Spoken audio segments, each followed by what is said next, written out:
여러분이 아침하고 오후하고 두 번씩 강의가 있는데요. 여러분이 아침, 점심 배고프면 밥을 먹어야 힘이 나는 것처럼 이 아침과 오후에 여러분에게 드리는 이 하나님의 말씀을 먹어야 여러분의 영혼이 살아납니다. 아시겠어요? 우리의 몸의 힘은 마음에서부터 불어넣어 줘야 되기 때문에 여러분이 육의 음식보다 더 먼저 먹어야 할 것이 마음의 양식이죠. 자, 오늘 아침에 우리가 육의 음식을 먹기 전에 하나님을 아는 마음의 양식을 우리가 또 받아야 되는 것입니다. 제가 전에 들었는데 우리 중에 맨발을 벗고 산에 다니는 분 있습니까? 사실인가요? 예? 신발도 안 신고 양말도 안 신고 맨발로 산에 다니는 분 지금 있나요? 예, 대답 안 해도 됩니다. 그냥 제가 좀 보고를 받았습니다. 우리 환자분들이 잘 계신가 제가 한 번씩 좀 숙소에 가서 좀 체크를 해보고 그분들과 대화를 좀 해보고 어떤 분들이 와 계시는지 알아야 제가 어떻게 말씀을 또 나누어 드려야 할지도 알기 때문에 여러분과 대화 소통이 잘 되는 것은 여러분에게 적절한 양식을 줄 수 있는 데 도움이 됩니다. 근데 그런 얘기를 들었어요. 신발을 벗고 양말 벗고 산에 다니는 분이 있다고. 여름에도 혹시 이런 분이 오더라고요. 그냥 흙이 좋으니까 흙에 발을 딛는 건 좋다. 뭐 그 정도는 어느 정도 일리가 있고 납득은 될 수 있는 얘기지만 그러다가 발에 상처를 입으면 곤란할 텐데 혹시 당뇨병 환자들은 상처 입으면 치료 안 되잖아요. 그래서 제가 여름에도 될 수 있는 대로 산에 다닐 때는 신발을 신으라 그러죠. 발을 보호하기 위해서 신발이 있는 거니까요. 근데 겨울에는 신발만 신으면 되는 게 아니고 양말도 신어야 합니다. 양말만 신어야 되는 게 아니라 제가 지난번에 발목걸이도 좀 하라 그랬죠. 왜냐하면 발이 따뜻하면 몸이 따뜻해지고 발이 차면 몸의 온도를 다 뺏어가요.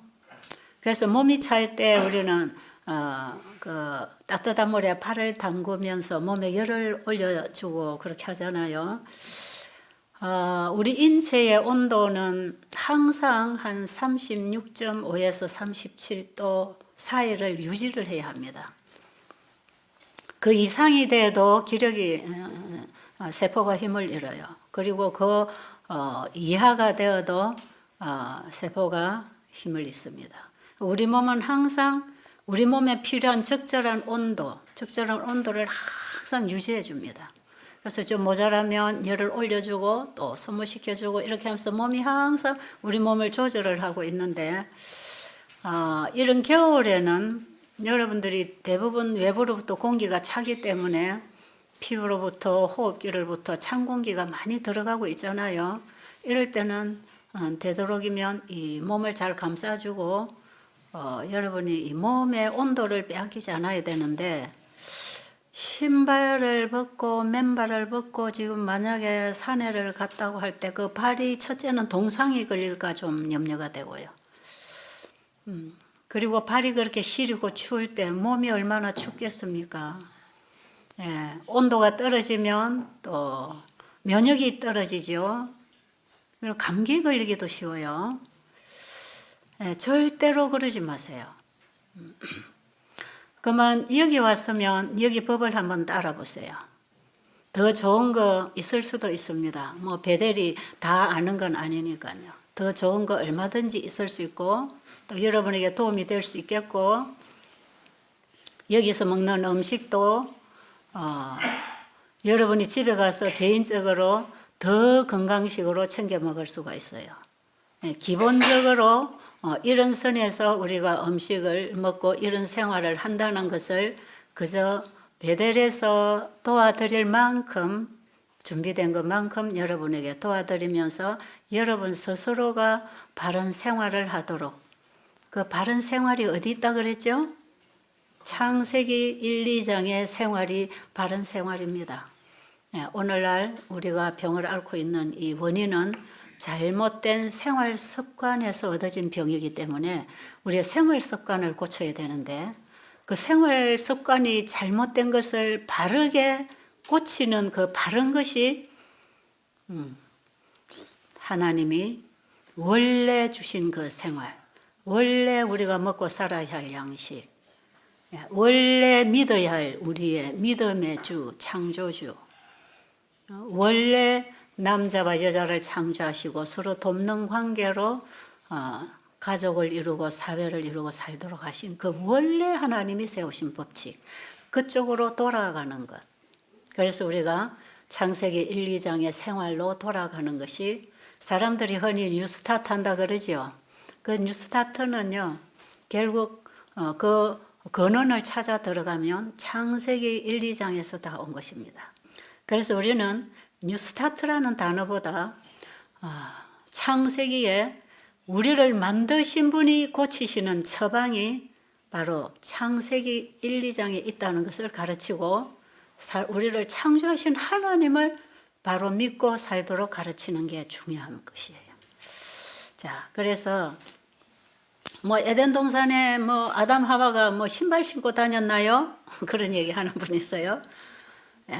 그들이 양말 신고 신발 신었겠습니까? 우리는 자연으로 돌아가는 거 아니겠어요? 이제 그런 말도 합니다, 주로.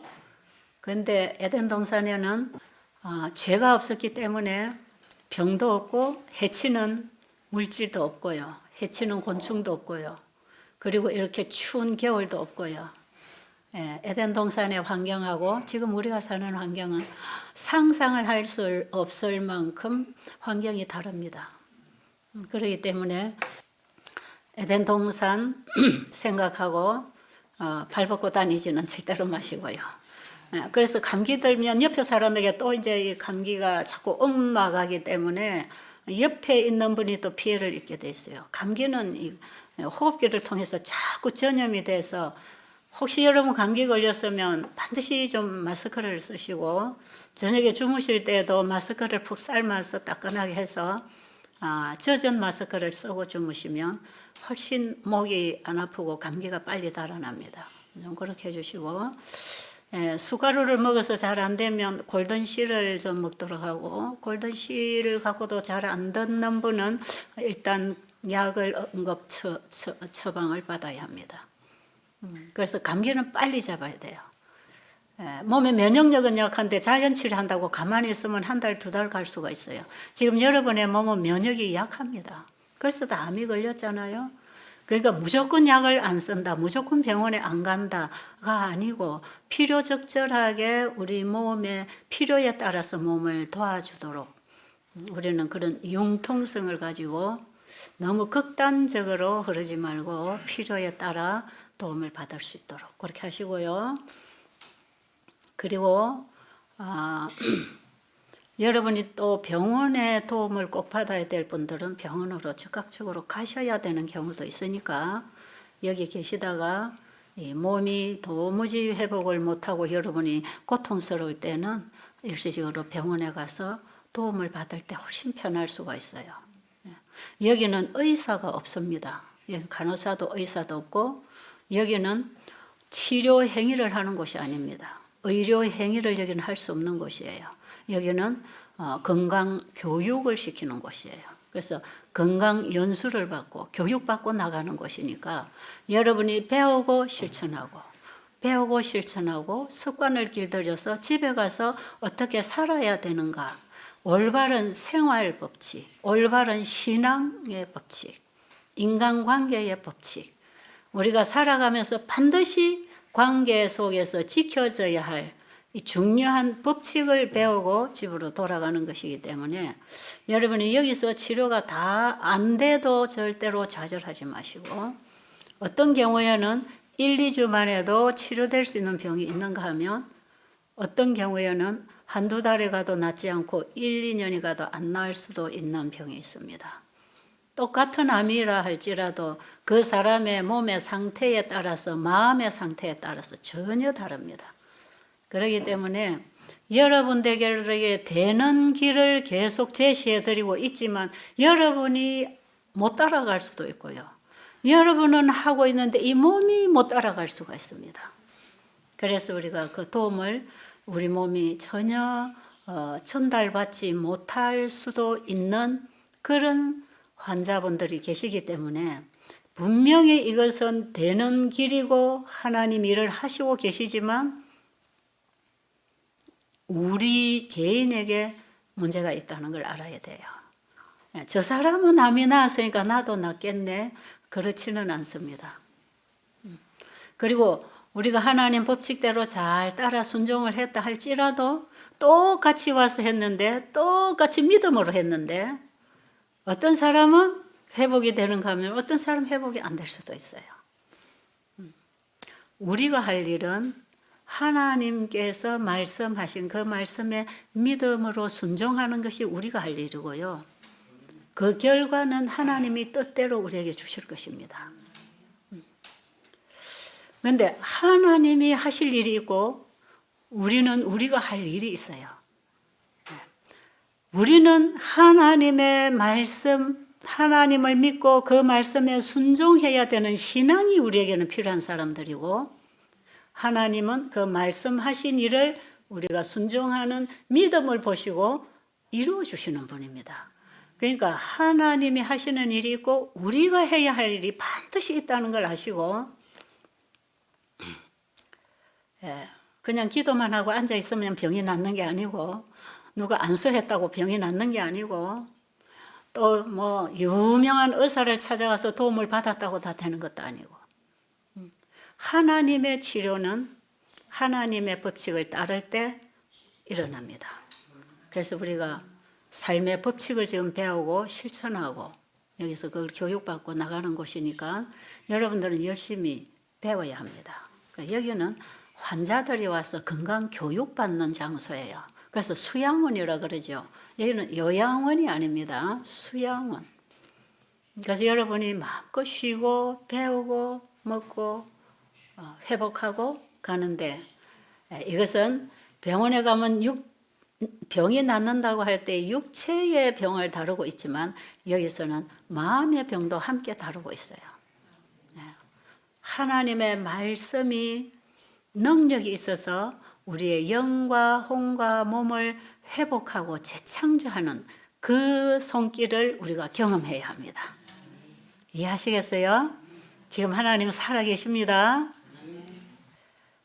우리가 믿어야 할 분을 제대로 찾아 믿을 때 제대로 도움을 받을 수 있죠.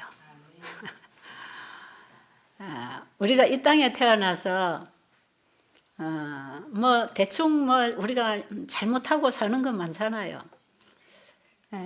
그리고 어떤 분들은 정말 경제적으로, 건강적으로, 또 가족적으로, 인간관계로 많이 가정이 깨지고 건강이 깨지고 또 경제적으로 무너지고 정말 인생이 실패라고 생각하고 좌절하는 분들도 계실 수 있습니다.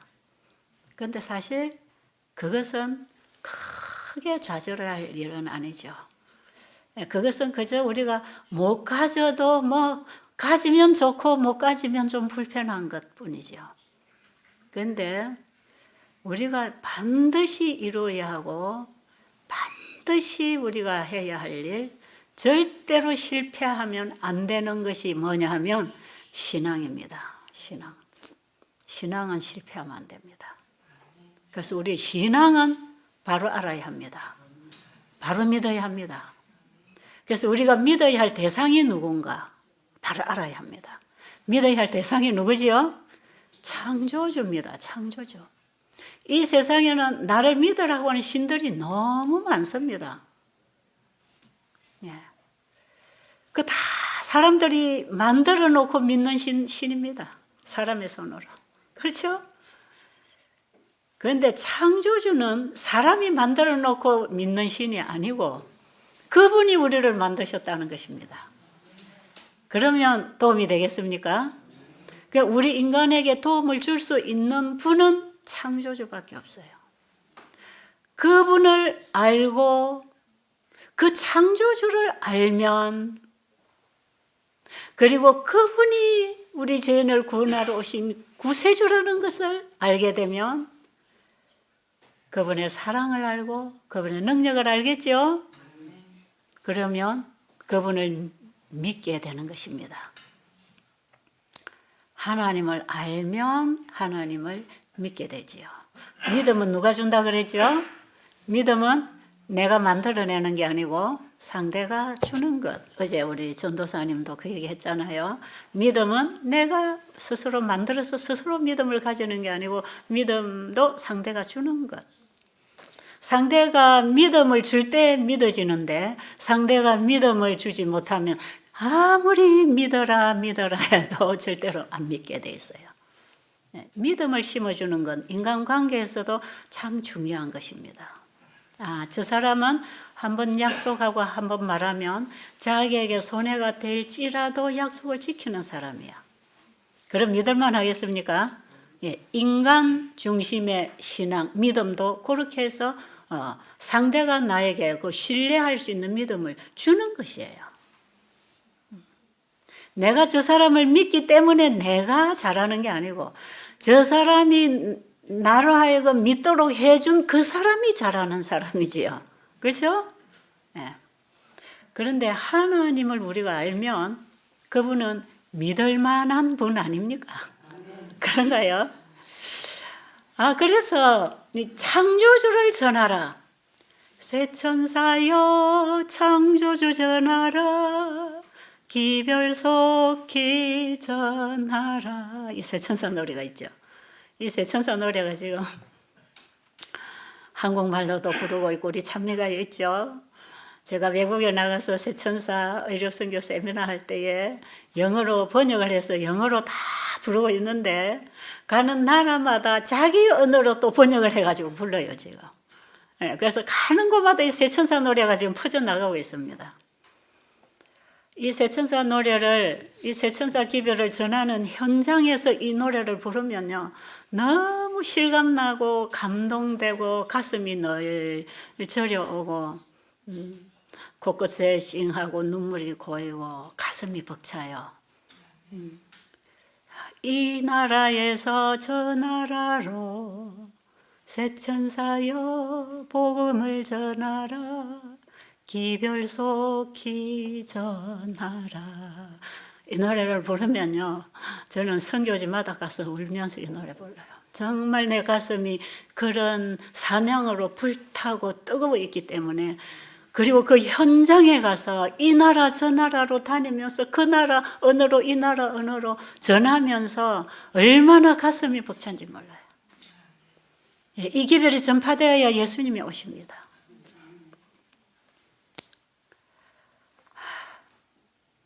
그런데 이 새천사가 전하는 복음이 창조주 전하는 거예요. 창조주를 전해줘야 됩니다. 이 천지를 지으신 분이 나의 아버지고 나의 구주라는 사실을 가르쳐줘야 됩니다. 창조주가 우리를 구원하러 왔기 때문에 능히 구원하실 수 있을 것입니다. 그럴까요? 창조주가 우리와 같은 인간이 되어 이 땅에 오셨다는 걸 우리가 알면요, 그분을 믿게 되겠죠. 그 창조주가 어떤 분입니까? 이 광대한 하늘을 펼치고 말씀으로 창조하시고 지금도 그 말씀으로 붙들고 운행하시고 관리하시고 이 지구에 살고 있는 죄인들에게까지 예수님을 보내시고 구원의 은혜를 베풀어 주셔서 우리를 구원하시는 구속의 사역이 지금도 이루어지고 있는 것입니다. 이 복음을 사람들이 만나고 구원을 받아야 되지 않겠어요? 이 복음이 빨리빨리 모든 민족들에게 전파가 되어야 된다는 것이죠. 제가 30여 년 전에 예수님을 알고 복음을 조금씩 제가 이해를 하게 됐고, 왜냐하면 이 복음은요, 절대로 글자로 읽어갖고 감동 안 돼요. 머리로 조금 이해해서 이해한 이론을 가르치는 게 복음 전하는 게 아니에요. 로마서 공부를 하면 사도 바울은 나의 복음과 나의 복음을 전했다 그래요. 나의 복음. 바울은 예수님을 영접하고 예수님 영원한 복음을 바울은 가졌습니다. 그리고 세상 것은 다 버렸어요. 자기도 다 포기됐다 그랬죠. 내가 그리스도와 함께 십자가에 못 박혔으니 이제 이후로 내 안에는 내가 사는 게 아니고 그리스도가 산다 그랬죠. 바로 그게 복음을 가졌다는 고백입니다. 로마서를 보면 또 바울이 신약 성경에 교회마다 보낸 이 편지서들을 보면 전부 이 믿음의 의를 가르치고 있는데 복음을 가진 자가 복음을 전한다는 거죠. 그러니까 계시록 14장 6절에 보면 새 천사의 기별을 전하는 사람은 영원한 복음을 가진 자이어야 영원한 복음을 전하는 새 천사가 된다는 것이죠. 자, 복음을 전하는 사람 복음을 가져야 된다 할 때 제가 예수님을 만나는 경험을 30여 년 전에 할 때 내가 복음을 가지는 경험을 했더라고. 그리고 그 이후부터는 에베소서 4장 21절로 보면 진리가 예수 안에 있다 그랬죠. 진리가 예수 안에 있는 것 같이 예수 안에 있는 진리로 가르침을 받을 때 우리 안에 새로운 피조물이 하나 탄생해서 자란다고 그랬어요. 그래서 그 사람은 후퇴하고 속 사람은 날로 새로워지면서 새로운 사람이 하나 성장해서 살아가는 새 사람이 하나 일어납니다. 그리스도 안에서 거듭난 사람은 그리스도 안에서 배우는 거다 이 말이에요. 우리가 하나님 말씀을 예수님 안에서 배우는 것하고 예수님 밖에서 배우는 것하고 차이가 있을까요? 차이가 있을까요? 차이가 있습니다. 예수님 안에서 배운다는 건 뭘까요? 예수님의 사랑을 만나고 예수님의 사랑을 알고 그분의 말씀을 읽는 것하고 예수님과의 사랑 관계가 되어 있지 않은 상태에서 하나님 말씀 읽는 거하고 같을까요? 다를까요? 예? 해봤습니까?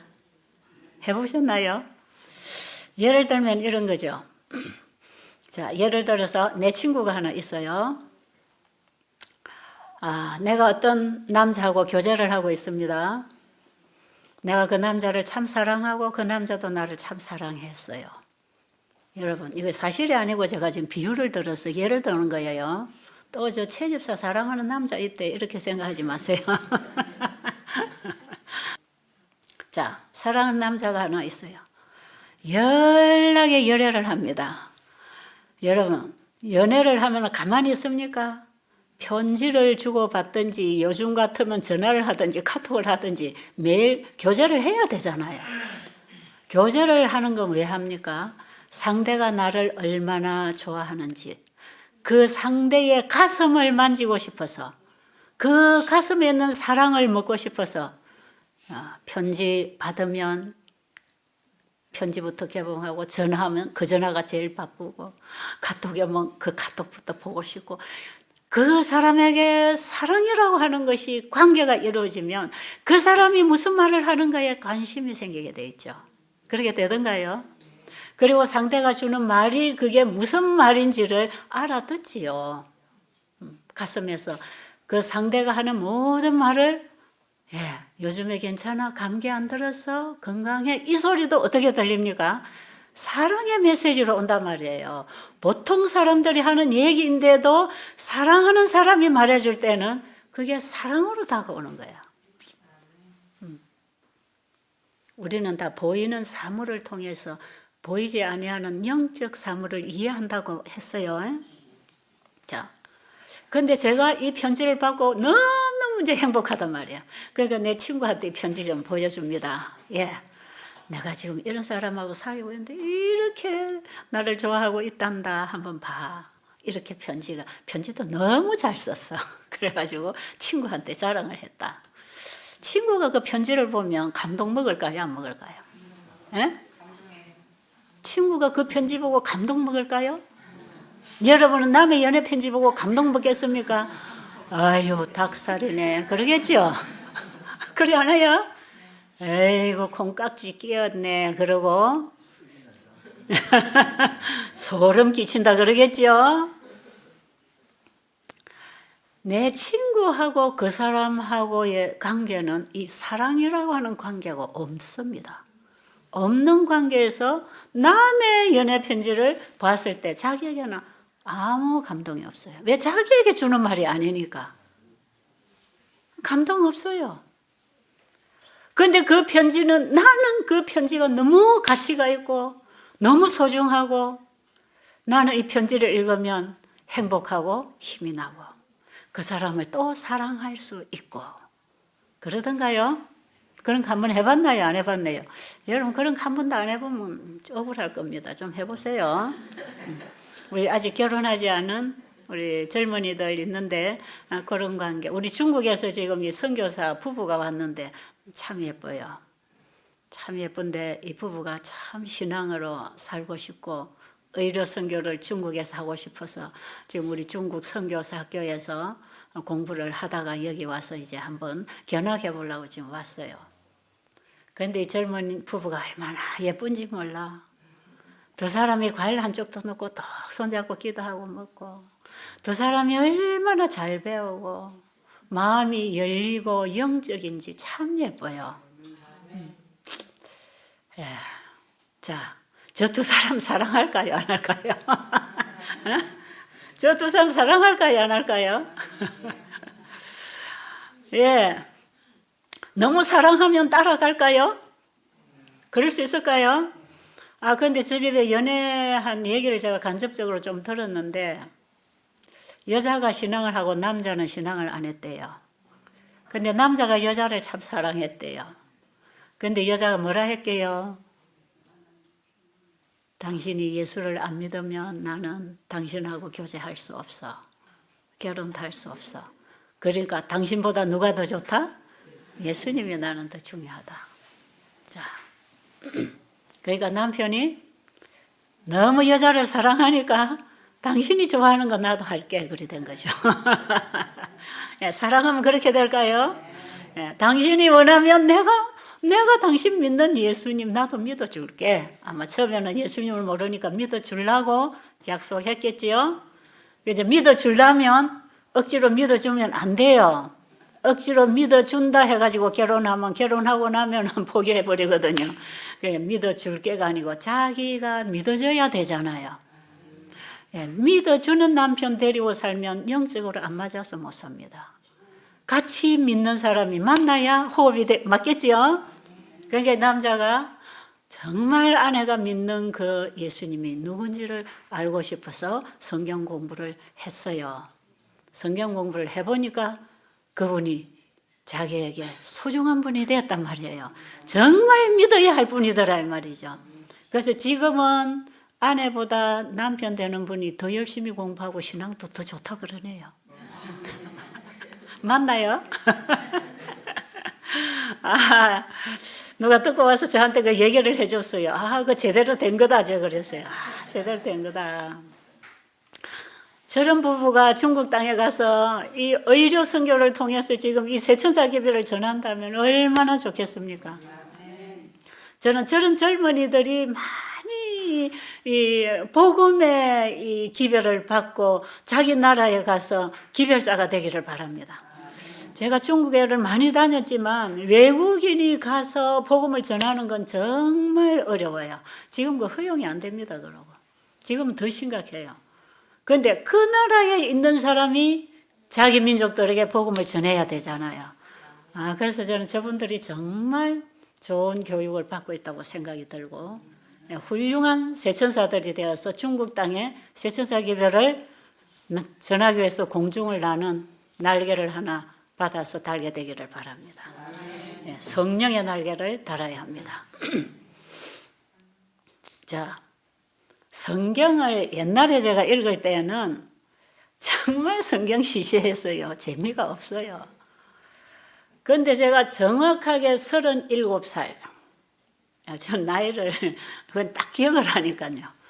제가 35살 때부터 이 신앙의 갈등을 하다가 내가 죄인이기 때문에 구원을 받을 수 없다는 그런 절망감 속에서 진짜 구원이라는 게 있나, 예수를 진짜 믿는 사람이 있나, 이제 이런 걸 제가 알기 위해서 열심히 제가 찾다가 결국에는 37살 때 제가 예수님을 영접했습니다. 너무 오랜 세월을 찾아 헤맸죠. 7살 때 교회 다니기 시작한 사람이 37살 때 예수님 영접했어요. 자, 그리고 지금 제 나이가 한국 나이로 71살이에요. 그럼 또 몇 년 됐죠? 30년 넘었죠?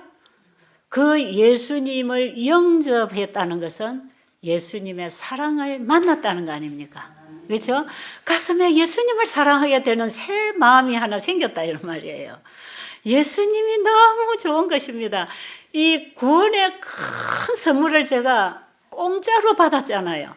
내가 죽어야 할 죄의 죽음을 예수님이 십자가에서 죽으시고 내가 죽을 필요 없도록 내 죄 때문에 내가 죽지 않도록 만들어놨더라 이 말이에요. 그 사실을 믿으면 예수님의 사랑을 만나게 되는 것입니다. 나를 위해서 생명까지 주신 분이 계신다면 사랑할 수 있겠죠? 예수님은 나를 살리기 위해서 자신의 생명을 주신 분이었어요. 제가 이 놀라운 사실을 깨닫고 하루 종일 제가 울었지 않습니까? 그때 제 작은 기도방에서 성경을 읽으면서 이사야 53장에서 그가 찔림은 나의 허물을 인하며 그가 채찍에 맞음으로 내가 나음을 입었다. 그가 징계를 받음으로 우리가 나음을 입은 게 아니라 내가 나음을 입었다고 받아들인 거죠. 그래서 예수님의 십자가의 그 구원은 나를 위한 구원이다. 우리를 위하여, 세상을 위하여가 아니라 나를 위한 십자가구나. 저는 그 십자가를, 나를 위한 십자가라는 사실을 딱 믿는 순간에 저 예수님이 내 죽음을 대신 죽으셨구나. 그게 믿어지니까 내 마음에는 예수님을 사랑하는 마음이 일어났겠죠? 그래서 예수님을 믿는다는 것은 예수님을 사랑한다는 것입니다. 자신의 생명까지 나에게 주셔서 나를 구원해 놓으셨다면 그 예수님은 정말 나를 위해서 못할 일이 뭐가 있겠습니까? 나를 위해서 아까워서 못 줄 게 뭐가 있겠습니까? 자기 생명까지 다 주신 분이라면 뭐가 아까워서 나에게 안 주겠습니까? 그 예수님을 제가 보았단 말이에요. 그 예수님을 말씀에서 만났단 말이에요. 그때 저는 예수님 딱 그 깨닫는 순간에 천국이 제 가슴에 임했습니다. 예수님 안에 천국이 있나요? 로마서에 보면 하나님이 아들을 우리에게 주신 분이 무엇을 아끼겠는가? 천국을 다 줬습니다. 그래서 우리가 하늘에 가면요, 예수님과 함께 온 우주를 우리가 받는데 그게 바로 상속자라는 것입니다. 그리스도와 함께한 상속자. 여러분, 온 하늘이 나에게 주어져 있습니다. 아십니까? 십자가에서 우리는 그걸 봐야 된단 말이에요. 로마서 8장에서 우리가 그리스도와 함께 우주를, 하늘을, 아버지의 모든 것을 상속받으려면 그리스도와 함께 고난에도 참여해야 된다는 거죠. 그래서 우리가 십자가에 내가 죽는 고난에 참여하고 그리스도를 내 안에 영접함으로 우리는 천국을 가진 것입니다. 그러니까 걱정, 근심이 있을까요? 없을까요? 다 짐이 내려지죠. 그때에 제가 천국을 경험했죠. 그때 제 마음이 얼마나 행복하고 감사하고 기쁘고 부유했는지 모릅니다. 세상의 모든 걱정, 근심, 불평, 좌절이 다 그냥 해결이 다 되는 한순간 예수님 만나니까 그 안에 전부가 있더란 말이죠. 이래가지고 그냥 한 번도 실수 안 하고 죄도 안 짓고 이대로 일어났으면 얼마나 좋겠습니까? 그죠? 그런데 그 뒤에도 수없이 넘어지고 깨어지고 미혹당하고 이런 나의 모습들을 보면서 아하, 내가 아직도 구원을 완성한 게 아니고 붙잡으려고 달려가는 것이구나. 그래서 내가 사도 바울의 고백이 뭔지를 알게 됐어요. 내 속에 내가 원하지 않는 죄가 내 육신 속에 아직도 죄가 나를 공격해 온다고 하는 것을 로마서 7장에서 우리가 배울 수 있는 것이거든요.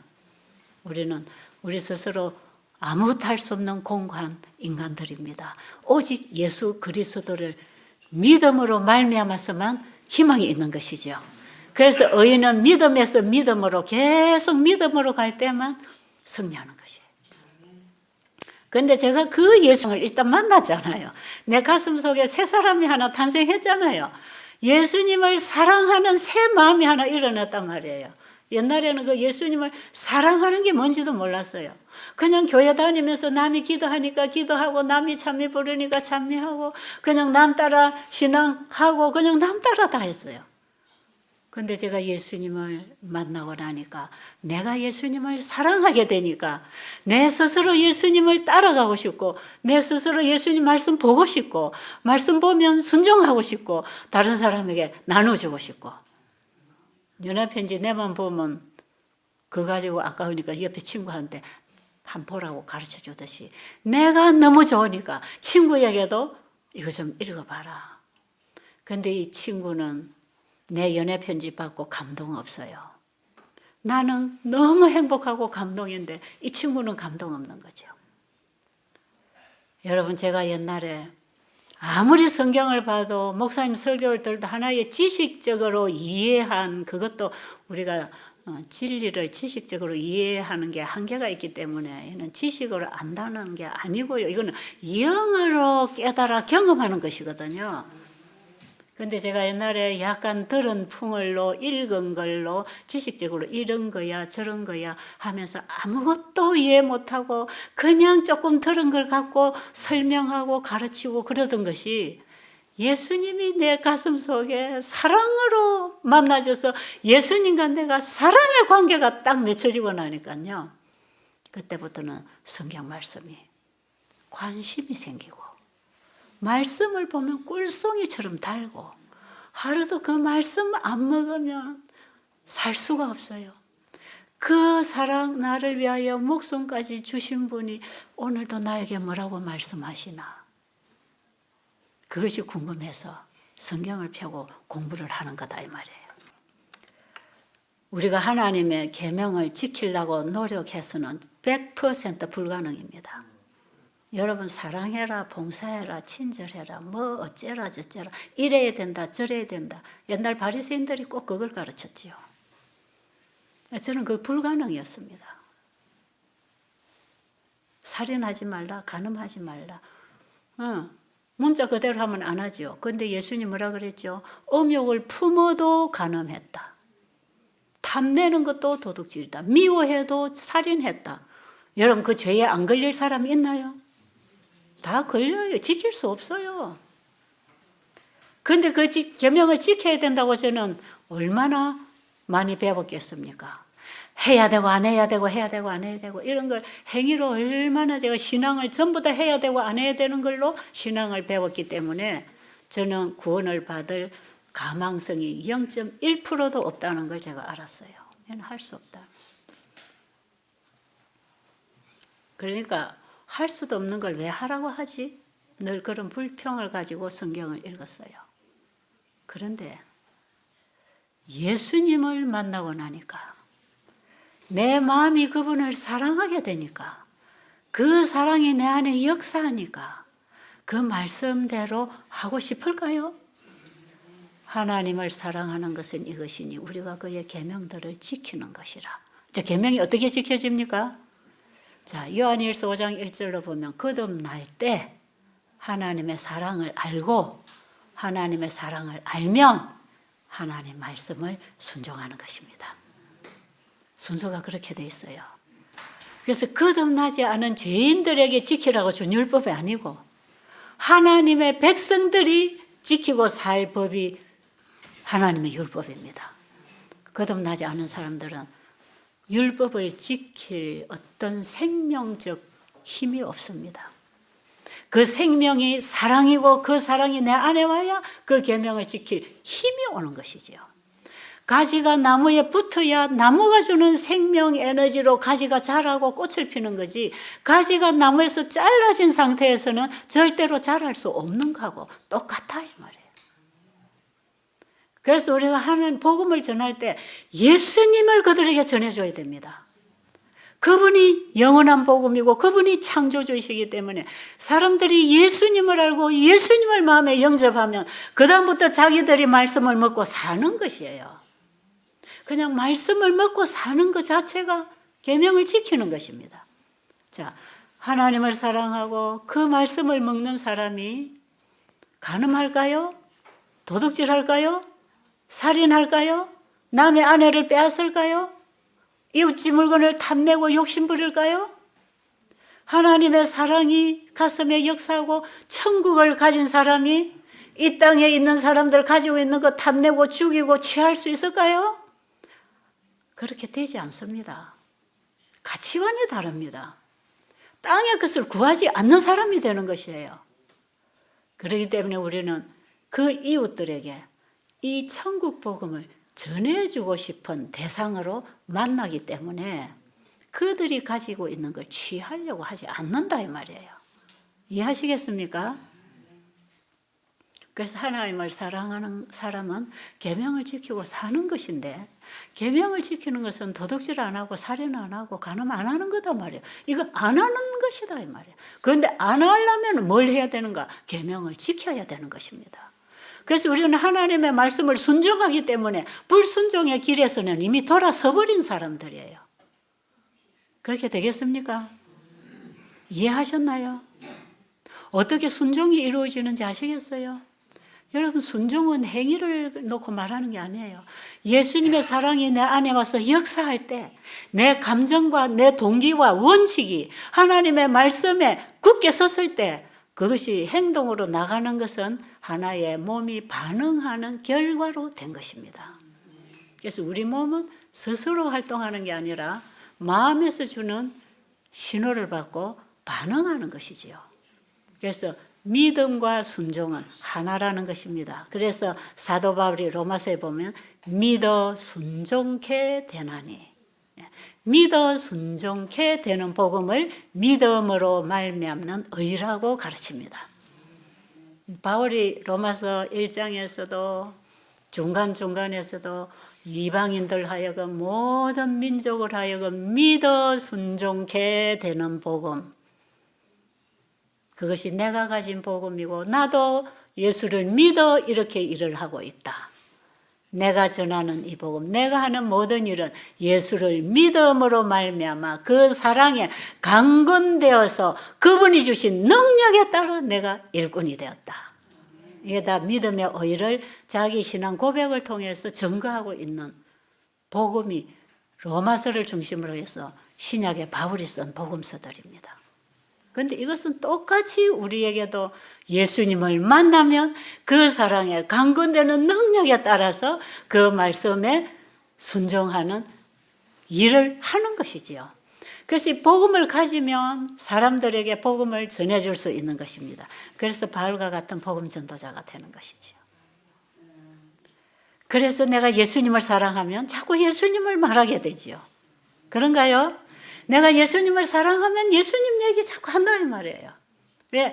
내가 가장 사랑하고 가장 가치 있고 가장 자랑스러운 분이 예수님이 되고 나면 예수님을 전하고 싶어서 병자도 도와주고 감옥에도 가보고 나병 환자도 찾아가고 이웃에도 가보고 배고픈 사람도 데리고 와서 누구에게든지 이 예수님을 가르쳐주고 싶어서 내가 할 수 있는 모든 봉사를 다 하는데 그게 의료 선교사입니다. 의료 선교사는 병만 고치는 게 아니에요. 예수님을 영접한 사람이 예수님을 전하기 위하여 봉사하는 모든 봉사는 다 의료 선교 봉사입니다. 그래서 여러분 정확하게는 의료 선교하면 그게 구호 봉사, 선교 봉사, 치료 봉사를 포함해서 의료 선교라고 하는 것이에요. 예수님을 사랑하게 되면 이웃을 봉사하게 되지요. 배고픈 자에게 먹이고 병든 자에게 돌아보고 감옥에 갇힌 자를 돌아보는 일을 하게 되겠죠. 예수님의 사랑이 내 안에 역사하는 능력에 따라 그 일을 했기 때문에 내가 한 게 아니고 누가 하신 것이라? 예수님 하신 것이라. 이렇게 되는 것을 믿음으로 말미암으라 그러고, 예수님이 바로 그런 일을 하시고 뭐라고 했습니까? 아버지가 이제까지 일하시니 나도 일한다. 그 말씀 속에는 예수님 자신이 아버지를 믿음으로 말미암아 순종케 된 그 자신의 신앙을 얘기하고 있는 것이에요. 요한복음 5장 17절에 바리새인들이 하도 예수님을 안식일에 일한다고, 안식일 범한다고, 그래서 저는 맹인이 눈을 뜨고 안전병이가 걸어나 가도 저거는 안식일을 범하기 때문에 죄인이 무슨 이적을 행하느냐, 이런 식으로 예수님의 일을 반대하고 공격했잖아요. 그때 예수님 뭐라고 하십니까? 요한복음 5장 17절에서 내 아버지가 이제까지 지금까지 일하시니 나도 일한다는 것입니다. 그러니까 예수님하고 아버지하고는 항상 연결되어 있다는 거죠. 그렇죠? 아버지가 내 안에, 내가 아버지 안에 연결되어 있다는 것을 거기서 지금 얘기한, 이게 믿음으로 말미암은 의라는 것이고, 자, 그러면 내가 예수님 안에, 예수님 말씀이 내 안에 예수님과 내가 연결되면 그 이후로는 내가 사는 게 아니라 내 안에 예수님이 말씀으로 사십니다. 그게 믿음의 의예요. 그래서 내 사상과 내 말과 내 일과 내 삶 전체가 하나님의 말씀이 이루어지는 인생을 만들어가면서 사는 것이 신앙생활이라. 제가 얘기하는 거 조금 어렵습니까? 예? 좀 어려워요, 쉬워요? 이렇게 쉽게 얘기해도 어렵나요? 그러면 율법 사랑해라, 지켜라 이러면 쉽나요? 그 가능해요? 가능 안 하지요? 예수님 만나면 그거 다 이루어집니다. 그래서 내가 십자가로 율법을 폐하는 게 아니라 더 완전하게 해준다는 것은, 예수님 영접하면 내가 하는 게 아니라 예수님이 나를 통해 이루시니까 완전하겠죠? 그게 믿음으로 말미암은 의라. 믿음의 의는 삶의 열매가 맺히는 것이지요. 하나님의 말씀과 일치한 삶을 계속 살아갑니다. 살아가는 동안에 실수 한 번도 안 할까요? 한 번도 죄가 안 나올까요? 그렇지 않습니다. 그래서 사도 바울이 로마서에 믿음의 의를 쓰면서 자기 자신의 상태를 7장에서 고백하는 것이에요. 네. 아무도 나는 죄 없다 할 사람이 없다는 거죠. 그런데 거듭난 경험을 해본 사람은 자신이 그렇게 하고 있기 때문에 그런 사람을 이해할 수 있지만, 거듭난 경험이 없는 사람은, 거듭난 사람은 절대로 죄를 안 지어야 된다 생각하기 때문에 그렇게 실수하고 넘어지면 실망하고 정죄하고 자기 신앙도 포기해버리는 그런 오해를 한다 이 말이에요. 자기가 정말 거듭나고 예수님을 따라가면서 죄와 투쟁하는 생활을 해본 사람들은 그 생활을 하면서 넘어지고 실수하는 자들을 정죄하지 않습니다. 이해하지요. 당신이 넘어졌군요. 다시 일어나세요. 그래서 7번 넘어져도 8번 일어나라고 우리는 복음을 줘야 되는 것입니다. 자, 여기까지 하고 다음 시간에 또 하겠습니다.